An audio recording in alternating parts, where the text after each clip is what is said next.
Stage पर मौजूद मुअज़्ज़ज़ उलमाए किराम, अरकान जमीयत, हाज़रीन जलसा, जब मैं यहाँ पहुँचा तो तकरीर हो रही थी मौलाना साबरी साहब।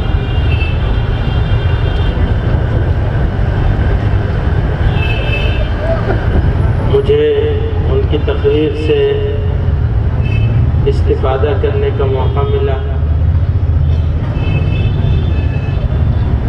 और उनकी मौजूदगी से खुशी भी हुई।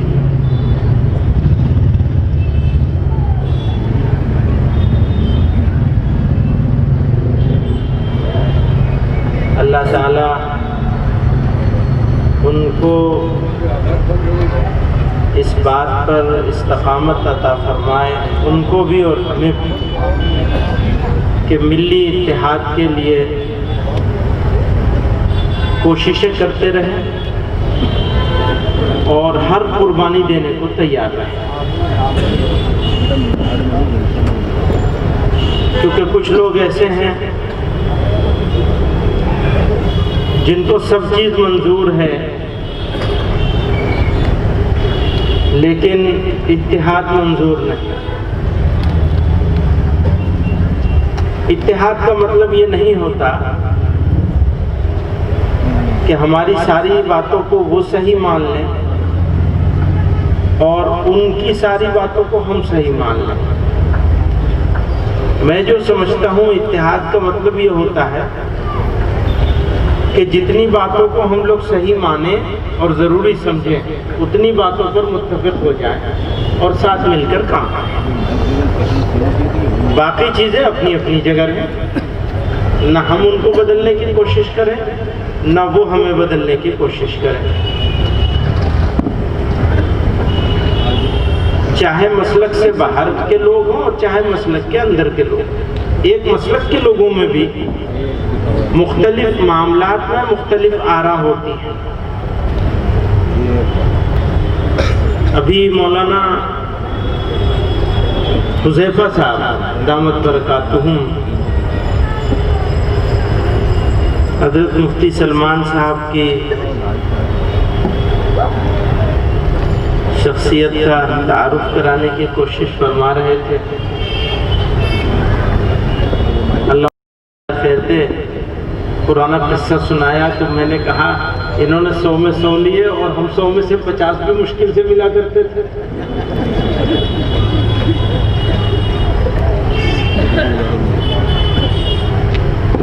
बहरहाल यहाँ पर बड़ी शख्सियात मौजूद हैं और मौलाना असजद साहब ने बड़े खूबसूरत अंदाज में, बड़े जामे अंदाज में, बड़े मुदल्लल अंदाज में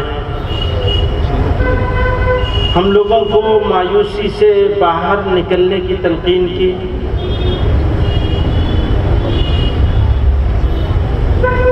और हालात के बारे में बताया।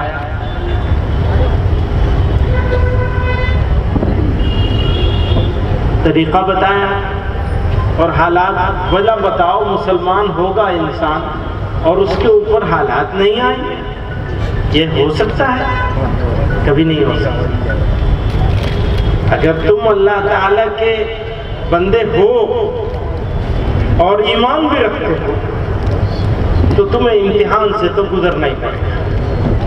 हाँ, अल्लाह ताला से ये ज़रूर मांगना चाहिए कि परवरदिगार हमें हमारी ताकत से ज़्यादा इम्तिहान न लीजिए, आसानियाँ पैदा करें।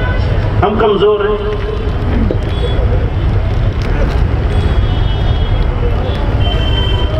मौजूदा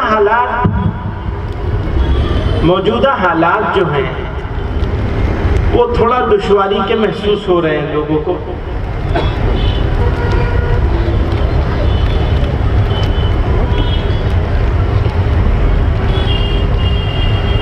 तो मैं एक बात कहा करता हूं,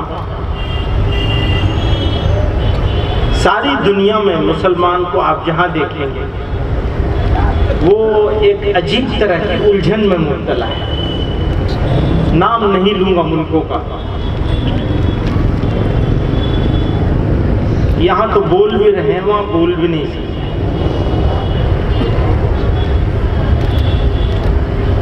हमारे एक उस्ताद हैं मौलाना मुफ्ती शब्बीर साहब, इन्हीं मुफ्ती सलमान साहब के साथ होते हैं मुरादाबाद में, मेरे उस्ताद भी हैं। वो परसों दिल्ली में आए हुए थे और मैं उनको रुखसत करने के लिए नीचे उतर रहा था जमीयत दफ्तर में सीढ़ी से। तो बिल्कुल गैर सियासी आदमी हैं और बहुत ज़्यादा समाजी मामलात में भी बहुत मुतहर्रिक नहीं रहते। जमीयत के बहीख्वाह हैं, खैर ख्वाह हैं, कलिमात खैर कहते हैं, मोहब्बत करते हैं हम सब लोगों से, जमीयत से, लेकिन हिस्सा नहीं लेते। उतरते हुए कोई और बात चल रही थी, कहने लगे सारी खराबियों के बावजूद ये मुल्क उन सारे मुल्कों से अच्छा मुल्क है जिसमें हम रहते हैं। अगर मैं इस बात को कहता हूं तो लोग ये महसूस करते हैं कि शायद मसलहत के तहत कह रहे होंगे, लोगों को बेवकूफ बनाने के लिए कह रहे होंगे, बिरादरान वतन को खुश करने के लिए कह रहे होंगे। कई बातें खुश करने के लिए कही जाती हैं, ये सही है। तो अगर मेरे जैसा आदमी इस बात को कहे तो लोग ऐसे ही समझते हैं, कई मर्तबा ऐसे ही समझते हैं, हाँ ठीक है वहां तुम ये कह रहे हो अच्छी बात है, लेकिन यहाँ तो तुम्हें ये करना चाहिए।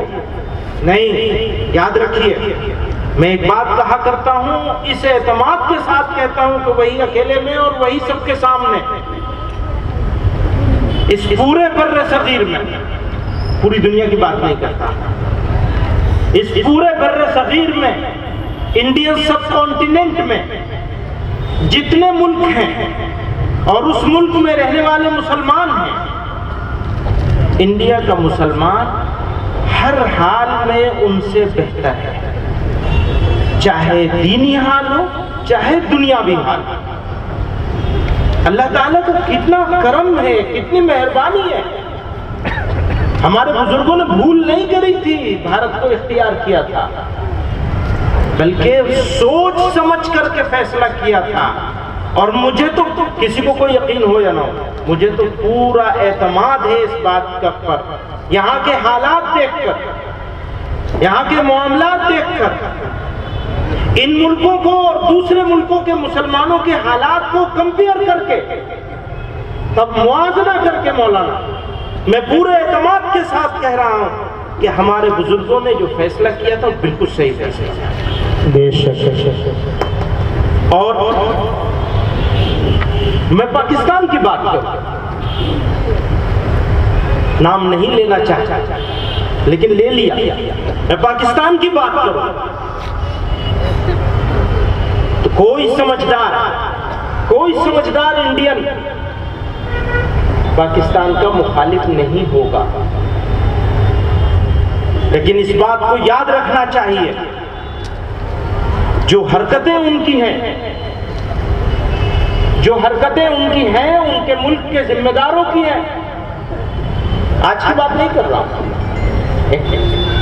एक लंबा सिलसिला है। उन्होंने बंगालियों के साथ क्या किया, अपने मुल्क के बंगाली शहरियों के साथ उन्होंने 1971 तक क्या किया है। उनके फौजियों ने दुनिया की जितनी अफवाज हैं जालिम तरीन और बदअहद, उनमें पाकिस्तान 5 बड़ी बदअहद फौजियों में से पाकिस्तान की फौज है, जिनकी बदअहदी मशहूर है, जिन्होंने अपने मुल्क के, आज के अपने मुल्क के उलमा को कत्ल किया, शहीद किया, सच बोलने के जुर्म।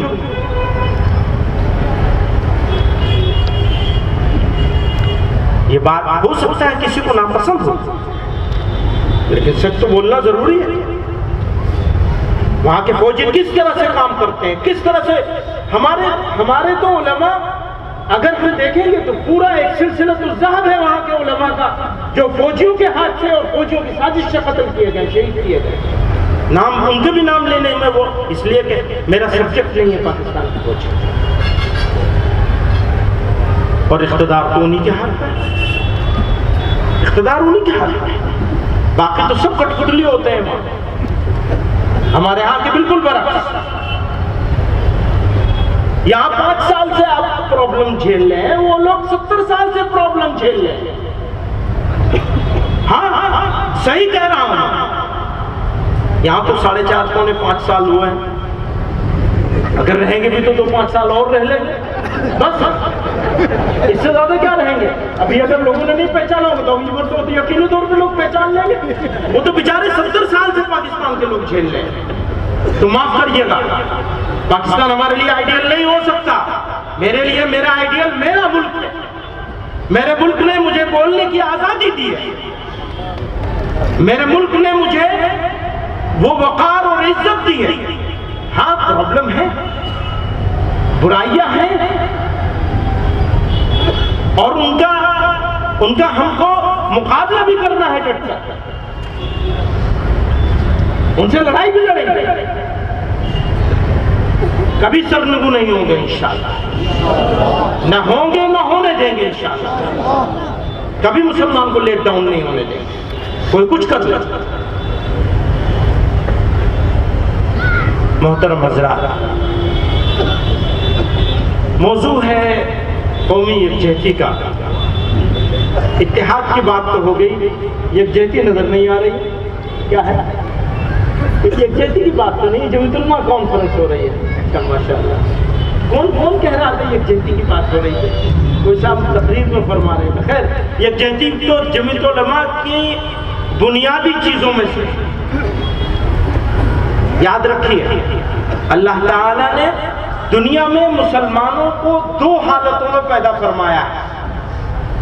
एक वो है जो मुस्लिम अक्सरियती इलाकों में पैदा हुआ, मुस्लिम अक्सरियती मुल्क में पैदा हुआ, ऐसे खित्ते में पैदा हुए जहां मुसलमान ही मुसलमान थे।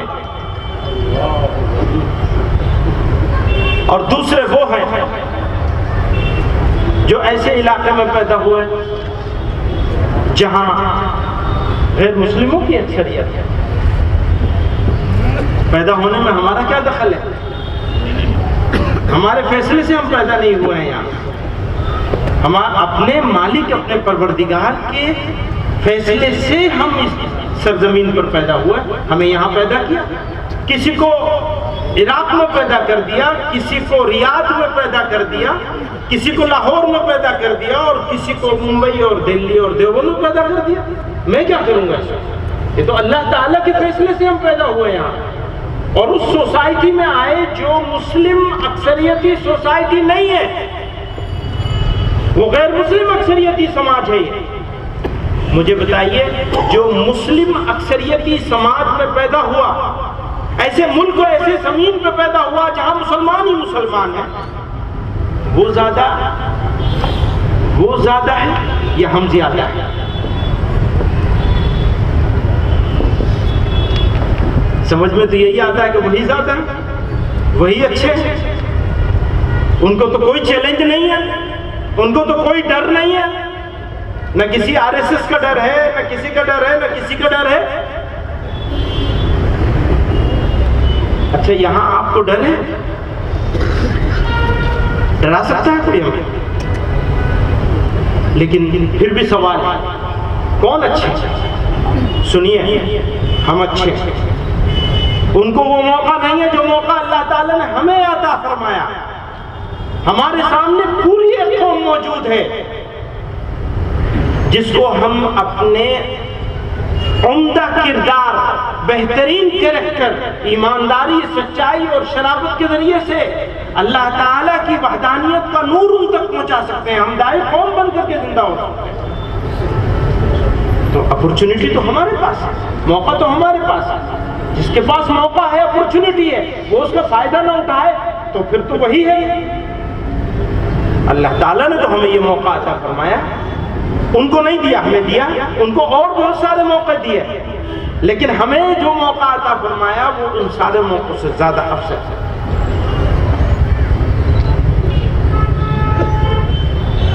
कहते हैं हम बिछड़ गए, तो मैं सुना दूं? नहीं सुनाना चाहता लेकिन सुना देता हूं। जब मुल्क तकसीम हुआ था तो क्या हुआ था? हमारा तो जनाजा पढ़ के चले गए थे। सुनिए, ये डिक्लेयर करके गए थे, ये डिक्लेयर करके गए थे कि या तो मुर्तद बना लिए जाओगे या कत्ल कर दिए जाओगे। हम तो मुसलमानों की जनाजा पढ़ के जा रहे हैं। ये उनके अखबारों ने शाह सुर्खियां लगाई थी, जनाजा पढ़ के जा रहे हैं मुसलमानों का। तो भारत में बसने वाले इंडियन मुस्लिम्स का जनाजा पढ़ के गए थे वो, और रह कौन गया था? सुनिए, जितने एडमिनिस्ट्रेटिव सर्विसेज में मुसलमान थे 99.9% यहाँ से चले गए थे। इंडियन डिफेंस सर्विसेज में मुसलमानों का दबदबा हुआ करता था। 100%, 101% लोग चले गए थे डिफेंस सर्विसेज को छोड़ के। सफाया हो गया था इंडियन डिफेंस से मुसलमानों। और जितने बड़े सनतकार थे सब चले गए, जितने इंटेलेक्चुअल थे सब चले गए। सनतकारों में 2 या 3 घर बचे थे बस। इंटेलेक्चुअल सब पढ़े लिखे लोग चले गए थे। बचा कौन था? मौलवी। बचा कौन था? मौलवी बचा था, बाकी सब चले गए। तो हमने माइनस से सफर शुरू किया, 0 से भी नहीं, माइनस से अपना सफर शुरू किया था। सिर्फ लेबर क्लास बची थी इस मुल्क में। या मौलवी बचा था? मौलवी तो बेचारा वैसे आज भी लेबर क्लास से नीचे की जिंदगी गुजार रहा है। हाँ सही बात है, मौलवी आज भी लेबर क्लास से नीचे की जिंदगी गुजार रहा है। अच्छा कारपेंटर मौलवी से ज्यादा कमाता है। और मौलवी को अगर जरा सा अच्छे देख लें तो बड़ा पेट में दर्द होता है, बड़ा पेट में दर्द होता है। अरे इन्हीं मौलवियों ने तो सारा बर्बाद किया है। सारी बर्बादी की जिम्मेदारी मौलवियों के सर है। और वो तो बेचारा अभी भी एक अच्छे कारपेंटर से कम आमदनी में सफेद कपड़े के साथ अपनी जिंदगी गुजारता है। और वही बचे थे, और उन्होंने ही बचा करके मुसलमानों को यहाँ तक पहुंचाया। अल्हम्दुलिल्लाह, अल्हम्दुलिल्लाह सुम्मा अल्हम्दुलिल्लाह। आज हम ये नाशुक्री करेंगे तो ठीक है, जो चाहे करें, है प्रॉब्लम, उनको दूर भी करना है, उनकी लड़ाई भी लड़नी है। लेकिन घर बैठ के लड़ाई नहीं हुआ करती, घर बैठ के नहीं होती लड़ाई। लड़ाई लड़ने के लिए तो आदमी को कुर्बानी देने के लिए तैयार होना पड़ता है। और अल्लाह का करम है, कुर्बानियां भी दे रही है कौम का एक छोटा सा तबका है जो कुर्बानी देता चला आ रहा है। 1947 से पिछले 70 सालों से कुर्बानी दे रहा है, लड़ाई लड़ रहा है और लड़ता रहेगा वो तबका। वो फर्ज किफाया है, बस फर्ज ऐन तो है नहीं कि सब लोग इस काम को करें। तो फर्ज किफाया समझ, बाकी लोग अपना काम करेंगे, इन्हें जमीयत वालों को अपना काम कर लेने दो। जमीयत वाले हैं, जमात वाले हैं, फला है, मदरसे वाले हैं, भाई चल तो रहा है, काम तो हो रहा है। अब स्कूलों की बहुत जरूरत है, मदरसे बंद कर देनी चाहिए और मदरसे को कन्वर्ट कर देना चाहिए स्कूलों। ये सोच बदले, अच्छी बात है, कर लो भाई, ये भी कर लेना। फिर मुसलमान नहीं मिलेंगे, बाकी सब मिलेंगे, सब मिलेंगे, मुसलमान नहीं मिलेगा। ढूंढते फिरना। स्पेन की तारीख तुम्हारे सामने है। कुछ वो जो गोल्डन एज, सुनहरा दौर था यूरोप का गोल्डन एज कहते हैं उसे। और स्पेन के मुसलमानों ने, स्पेन के रूलर्स ने सिर्फ स्पेन को नहीं यूरोप को बहुत कुछ दिया है। माजरत के साथ यूरोप को बहुत कुछ दिया है। इसीलिए यूरोप के हिस्टोरियन स्पेन के जमाने को यूरोप का गोल्डन एज कहते हैं, सुनहरा जमाना कहते हैं। लेकिन जब पिटाई करने का नंबर आया तो वही लोग जो मुहज्जब बने थे, जिन्होंने साइंस सीखा था, जिन्होंने बिजनेस सीखा था, जिन्होंने कॉमर्स सीखी थी, जिन्होंने इंडस्ट्री लगाई कैसे जाती है ये मुसलमानों से सीखा था, उन्होंने ही मुसलमानों का गला काटा। यहाँ कहना जो बात कहना चाहता हूँ, बड़ी फाइन लाइन है, बड़ी बारीक सी लाइन है कि अगर कोई ये समझता है कि मुसलमान एक तरक्की याफ्ता कौम बन जाए, एक इंडस्ट्रीज में मुसलमानों का दबदबा हो जाए, कॉमर्स में, बिजनेस में मुसलमानों का दबदबा हो जाएगा तो मुसलमानों की प्रॉब्लम खत्म हो जाएगी। मुसलमानों के लिए कुछ लोगों के दिल में जो दुश्मनी है वो मोहब्बत में बदल जाएगी। जाएगी, ये गलत फहमी, बिल्कुल गलत फहमी।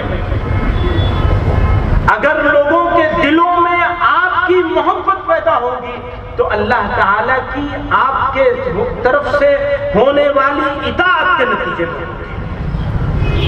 पहले इताअत करिए बाद में दूसरे काम। इसका मतलब ये नहीं है कि मैं स्कूल बनाने की मुखालिफत कर रहा हूँ, पर स्कूल और कॉलेज बनाए जाएं, जरूर बनाए जाएं, मदरसे बंद न किए जाएं, पहली बात। दूसरी बात ये कि स्कूल और कॉलेज में पढ़ने वाले बच्चों की इस्लामी माहौल में तरबियत का इंतजाम किया जाए। अगर ये हो तो बहुत अच्छी बात है, सुभान अल्लाह। हमने जीरो नहीं माइनस से सफर शुरू किया था और हम आज यहाँ तक पहुँच गए। घबराइएगा नहीं, ये सोशल मीडिया के बहादुरों से, सोशल मीडिया पे बैठे हुए बहादुरों के हाथ से मुसलमानों के कदम उखड़ जाएंगे, ये कभी होने वाला नहीं है।